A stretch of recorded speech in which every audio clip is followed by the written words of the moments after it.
It was just such a surreal thing, wasn't it? Being handed a baby and sort of said that he's yours and you can go home with him, and it's just, even now I look at him in absolute amazement. I could never fake, to be honest. We'd never be able to thank the NHS enough.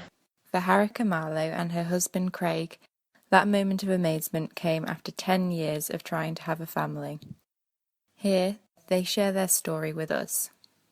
We were together a year. We got together in 2004, and in October 2005 we decided that we wanted to start trying for a family.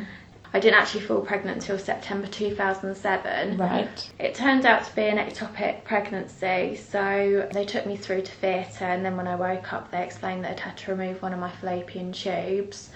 Sort of explained to me that it would reduce my fertility. Yeah. It does affect your quality of life. You know, after a few years, you start avoiding certain social situations just because you know that something awkward's going to happen, or you're going to be the odd couple without a child or something. So, you know, even your friendships with people, when you go to things like children's birthday parties, and you'll get a stranger come up to you and say, oh, which one's yours, and things, and you haven't got a child. And I remember whenever new colleagues would start at work and they would sort of say, how long have you been with your partner? And I'd say 6 or 7 years, like, you haven't had children yet. And then I was never an embarrassed person to say that we were having fertility problems, and so I would say it, and then that person that said something to you would then get so embarrassed you almost find yourself apologising for the fact that you've got problems with your fertility. We then got married in 2012. It was in the December that I then started going back to the GP, and she agreed to put the referral through for us. We went to Adam Brooks and we saw a consultant gynaecologist. I was sitting there in a blur, and the only thing I heard her say is, so I'm going to refer you for IVF. It was the relief that finally somebody was sort of listening to us. So she said, I'm going to refer you, and then it just went really quickly because I was then led into another room where I had a blood test.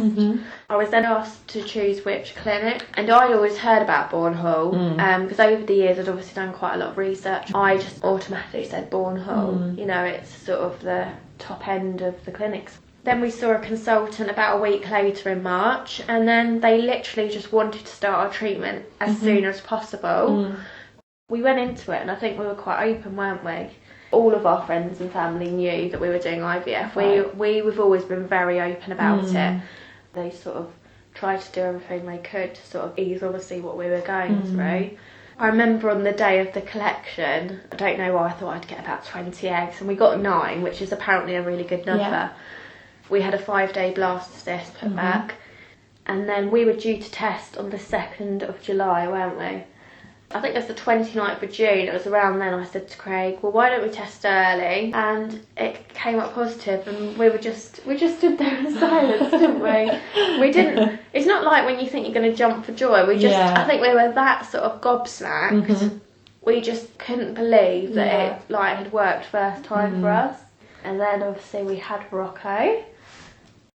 It's just, even now I look at him in absolute amazement. Couldn't imagine our lives without him now, and just to be a family, really.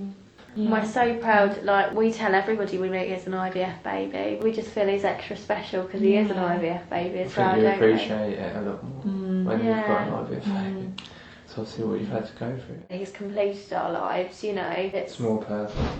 Yeah, there's more purpose to life now. And to think that we wouldn't have him if it wasn't for NHS funding.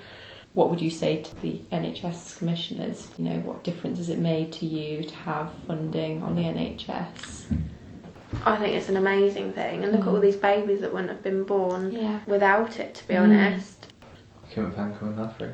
Yeah.